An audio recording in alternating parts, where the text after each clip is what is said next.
Hello, everybody. Today we're joined by Ryan Stark. Thank you for coming on today and agreeing to share your time and your story with us. Of course, happy to be here. This is fun. Thank you. So, just off the bat, um, you have boundless creativity. Where do you draw your inspirations from? Oh, good question. I mean, everywhere and everything. I try to mainly do only things I like to do. So mainly the art I make is just stuff that I would like to see. So, you know, if I'm really into certain TV shows or something, I make art of that. I also just have always liked very like apocalyptic type vibes. So I do a lot of that type of art. And then just whatever colors speak to me. It's usually the same colors every time, but I've yeah, noticed whatever I you feel have like drawing. an affinity for the color purple. Yeah. Blue and purple are my go-tos. Yep. So I see Always. a guitar in the background there.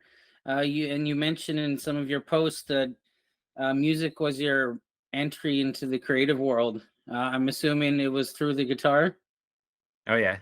Yeah, I've been playing guitar since I was like 10 years old. So a long time because I'm how old am I now? 34. So like 24 years or so. So I've been playing that a long time. Haven't really got any better since I was like 20, but it's just fun for me. Yeah. I was in a band, and that's how I met my wife, and so we did music together for a bit, and then I kinda just slowly switched over more towards painting and drawing and stuff instead, but I still do guitar, I'll always still play guitar. I kinda combined my passions with this one. I painted this guitar, if you could see it, Oh wow! I painted it plaid colored. Do you have a favorite medium? Oh, yeah, I go back and forth. I mean, when it comes to, like, physical mediums, I definitely prefer acrylics just because I understand them more, but I also really like digital art because it's, like, easy to erase, easy to switch colors, um, yeah, but I do a bunch of digital, then I do a bunch of acrylic, and then I just switch back and forth, so then I don't get burnt out on either of them. But those are definitely my favorites. I've tried watercolors, I've taken watercolor classes, I've tried oil, I've tried spray paint, I always go back to acrylic though. So I was asking you last time we spoke about your art telephone project, and it's so cool. Do you want to take a moment and just share what that's all about? Yeah, sure. I mean, it's kinda like the telephone game that you probably played as kids, so a lot of people know that where you whisper into someone's ear a word, and then they whisper it to another person, and then they whisper it to another person. By the end, it's like a completely different word. So that's what we do with art telephone. Like one person will say me, starts off drawing a character or a piece, and then they send it to another artist, and then that person redraws that character in their style, and then sends it to the third artist. But that third artist only can see the second artist's piece, so they can only see the art piece before them. And most seasons go about 20 artists, and then by the end, it's something completely different every time. I've like never had it even be like the same colors, same thing. It's just always completely different. So yeah, I started that a few years ago, and some artists do it like every season, but we at least have a few new artists every season from all around the world. We got artists from like Singapore, I've done it, Indonesia, Germany, Canada, lots of United States usually. But yeah, it's pretty cool to work with artists from all over the world and just help build the art community. That's the main reason I started it was because I just wanted to have more art friends and have a community online for artists to talk about art stuff. That's awesome. I've seen some of the progressions, looked at some of the seasons, and you're right. It's really wild to see how it evolves with each Yeah. iteration. Yeah, the best part is looking at it at the end Hmm. and being like, "How did it turn from this to this?" It's, like, completely different. It's fun. So you sitting right next to me on my desk actually. My You book, yeah. also co-authored and illustrated a self-published children's book with your sister. Yeah, I Um, did. or maybe. What was the inspiration to do a children's book?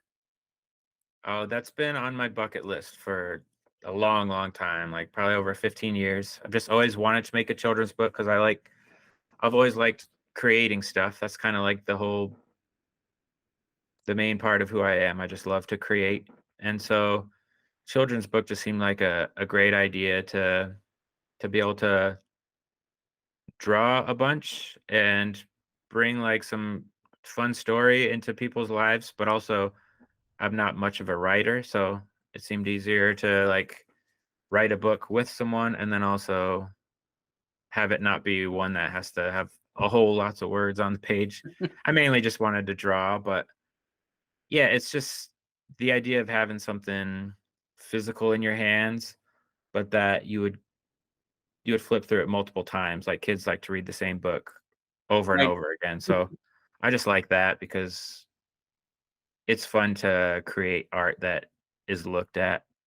And that's one way to get your art looked at. And also it's just you can teach good lessons and just something for kids and kids love it. And then I finally decided to do it because I have a 3-year-old now and I wanted to have a book for her to read. I love how you invite the reader to get involved at the end. Now, I won't give it away for anybody out Yeah. there, but that was really cool. What you did.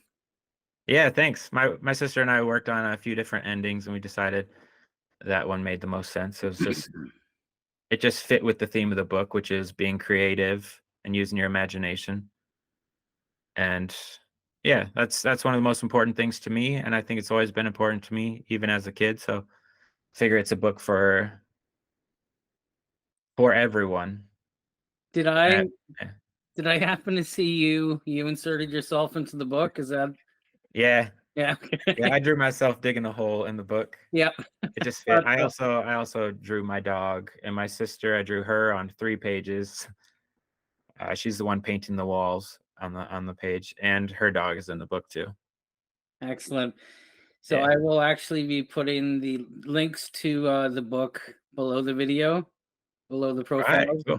on the website, so people can get their own copy there. But it's really cool, and I really admire you. I've been talking Thanks so about much. doing a book with Steve. We both know Steve Oh VC, yeah, one I of our love Steve. mutual friends. He also has a book, and it's the two of you guys. I think it's time for me to get started. Yeah, I definitely think you should. It's so rewarding. It's one of my favorite things I've ever made. Like one of my biggest life accomplishments is doing that just because I've always wanted to do it and I finally did it and it felt so good when I finally like got it and was able to hold it in my hands. It was the best feeling.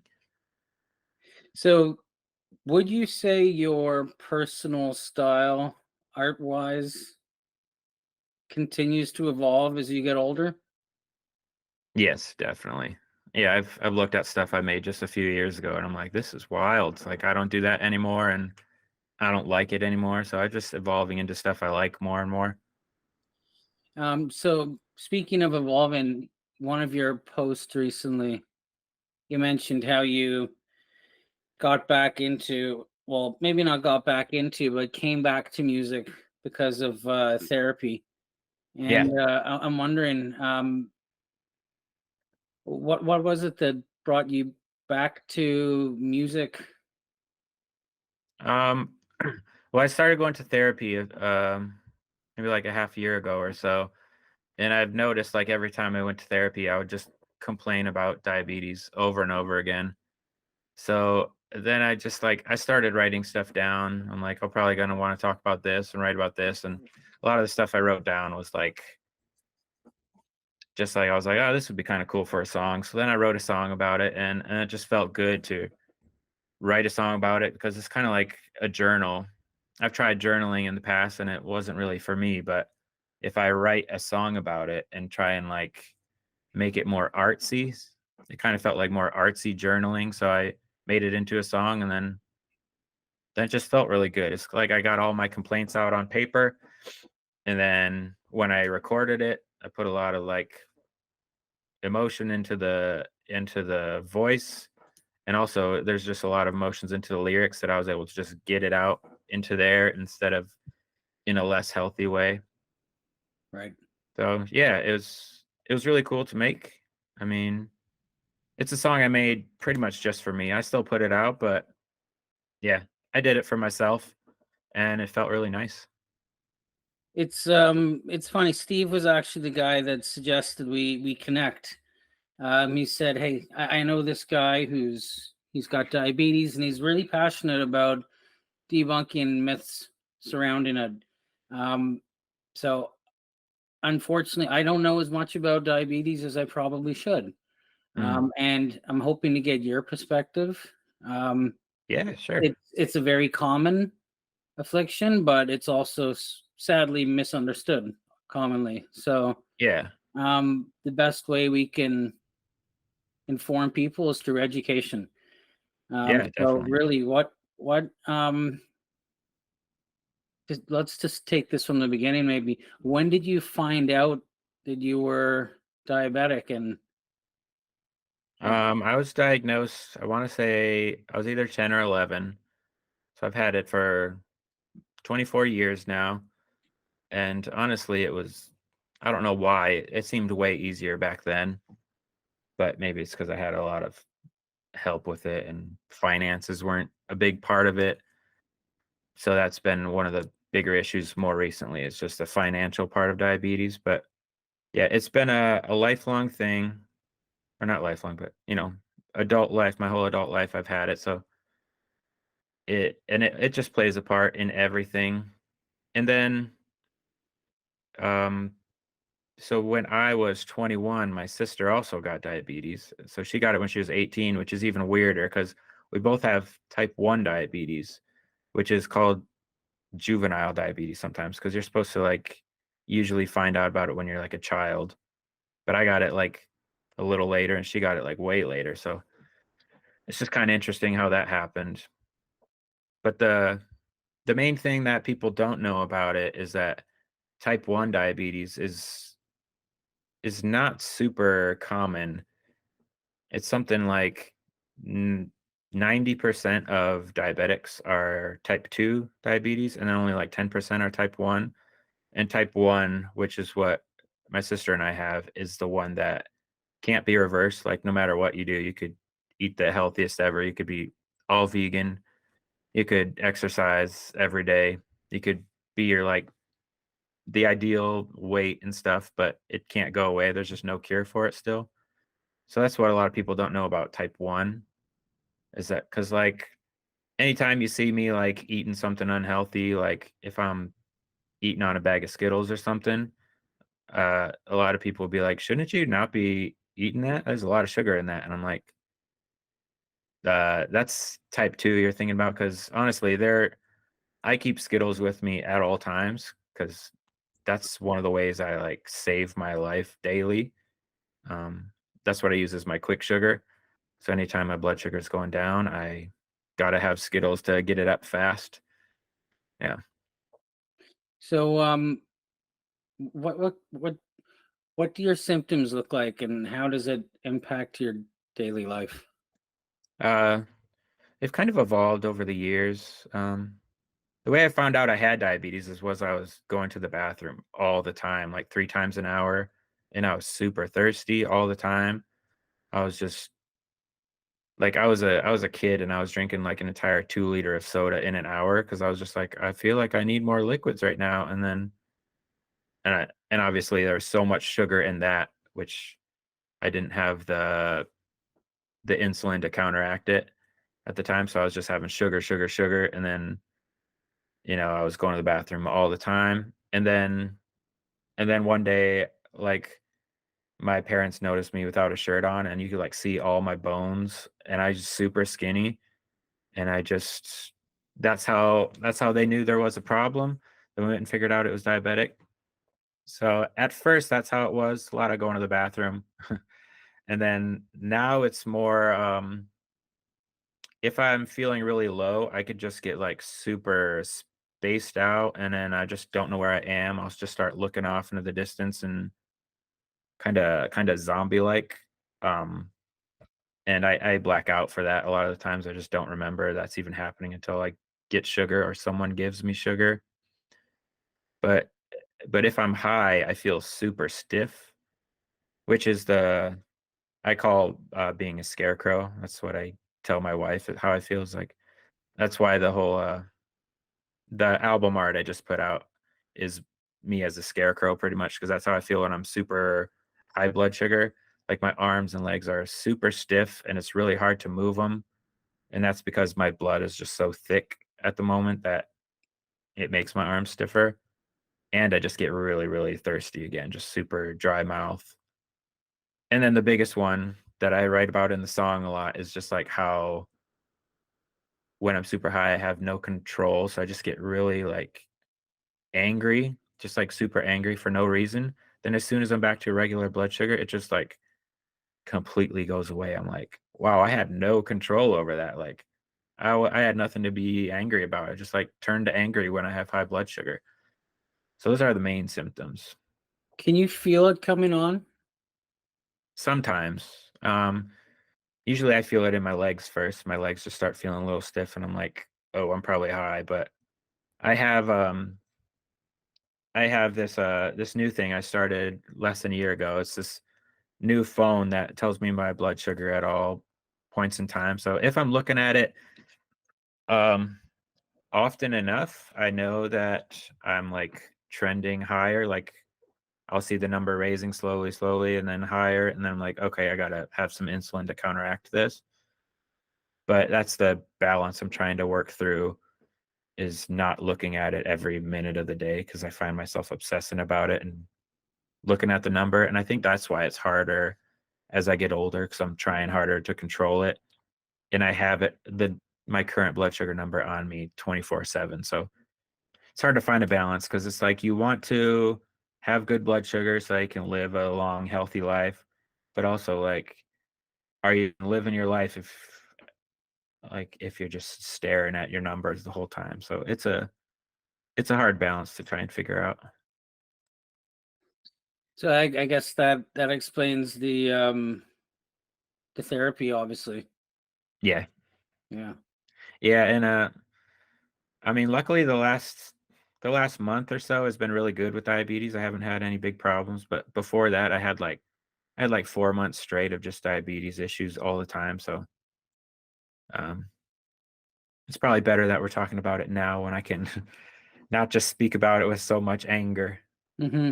But yeah, So therapy has helped with it. how manageable is your diabetes? Right now I'm almost on par with like a normal person, honestly. Like most people's I don't want to I probably don't have the correct statistics, but most people's A1Cs I think are like 5 and mine in the past has been like as high as um 11, but now my A1C is like 6. So I'm like almost a normal person blood sugar wise, which is really good. And that's because of all these um new types of way to manage it. Like with this I have like a CGM constant glucose monitor on my arm at all times that can tell me all day long what it is. So it's easier with that.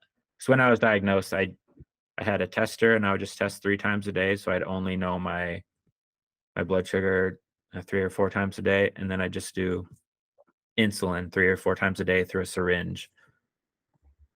So I was like, yeah, I don't have to do syringes anymore. I don't have to prick my fingers anymore.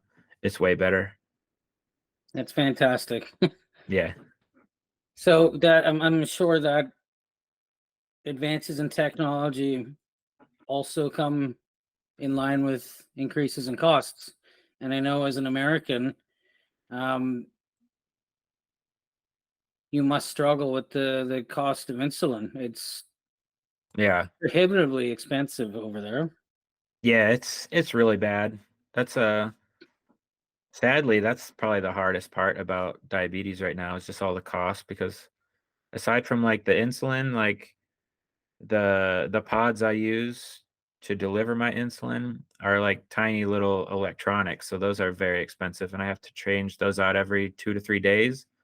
Then my CGMs I got to change out every 10 days and those are tiny little electronics too and electronics aren't cheap. And then another thing that people don't really know about diabetes is like it affects your teeth so much too because like as a diabetic you don't create as much saliva in your mouth to like clean your teeth.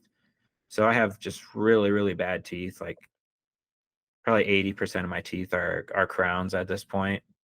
It's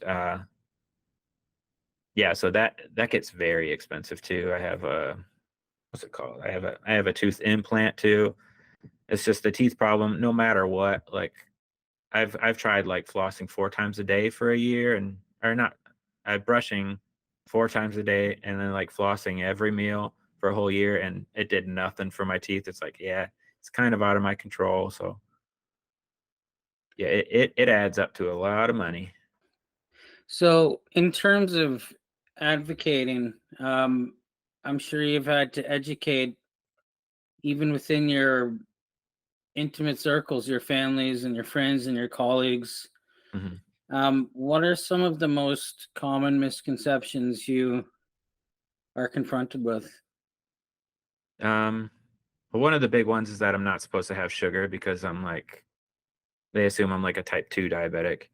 And then another one is that people seem to be shocked that I'm not like obese because that's another thing about diabetes. It's like 90% of diabetics are type 2 and 90% of type 2 diabetics are obese or I forgot if it's obese or overweight, but you know, it's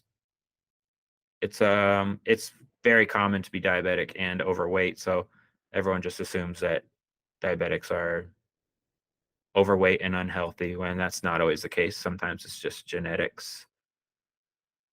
Um, yeah, I can't really think of other ones. Those are the main ones that come to mind. So, when it comes to therapy, being creative, I wrote an article recently about the health benefits of being creative, how it can improve your mood, boost your confidence, Ooh. reduce your stress, improve cognitive functions, um, and it also connects people, um, Yeah, I promoting wasn't aware of that article. thinking I would love to differently. read that. Okay. I'm just wondering, are these things that you find to be true with your own creativity? And if so, can you give an example about how being creative has been therapeutic or cathartic for you in terms Yeah, of specifically how it's helped you with your, I guess, mental health struggles with diabetes?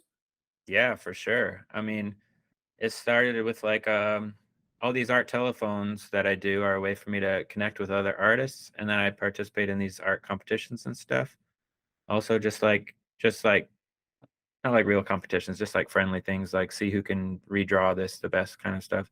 And that's how I actually met Steve was through I think we both drew in some sort of contest like that, and I found him, and then I just clicked with him, and we talk all the time about what he goes through, what I go through, and we teach each other stuff, and it's so cool, and it helps a lot. And I met him through art and trying to connect about art, and then also that led to this conversation. It also led me to buying his book, which is an awesome book, and so yeah, just so much help comes from meeting people and then being able to connect about things. So, speaking of that, do you have any upcoming projects or Any new mediums you hope to explore? Hmm.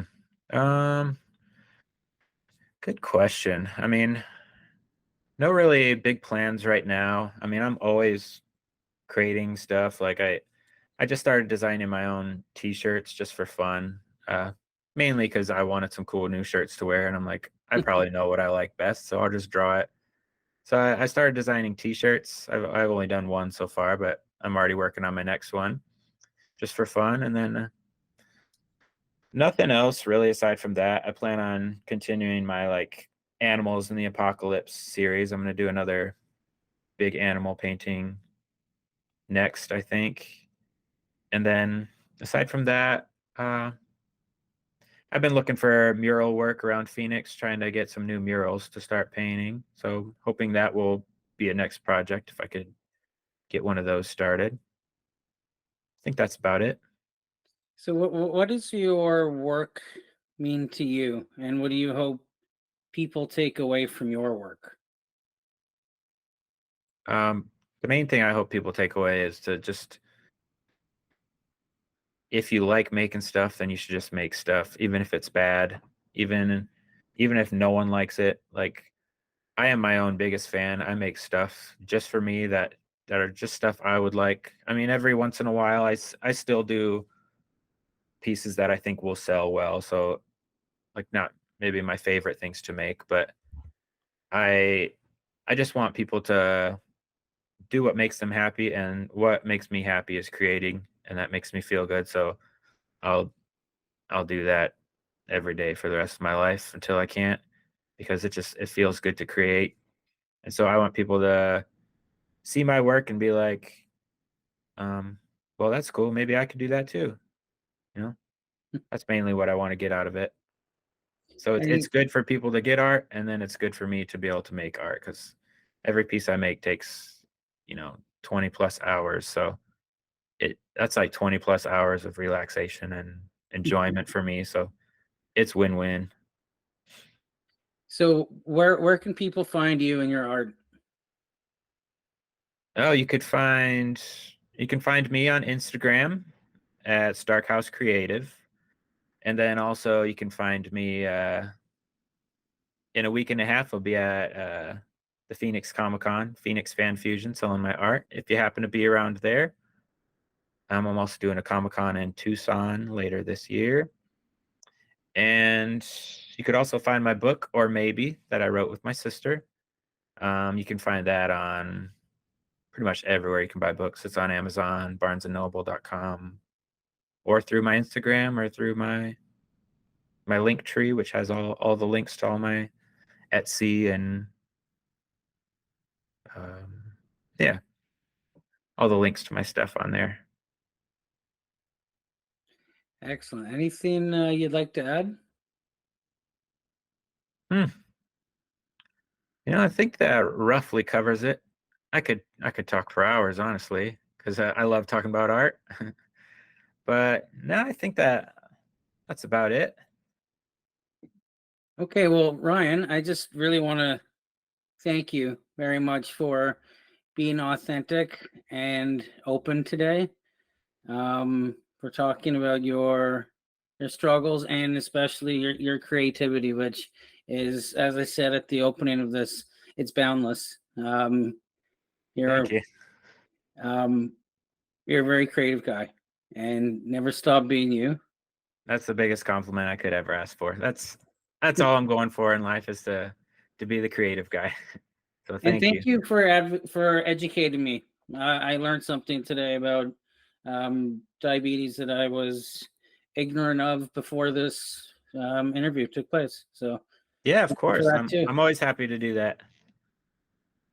Okay, well, Ryan, thank you, and have a fantastic day.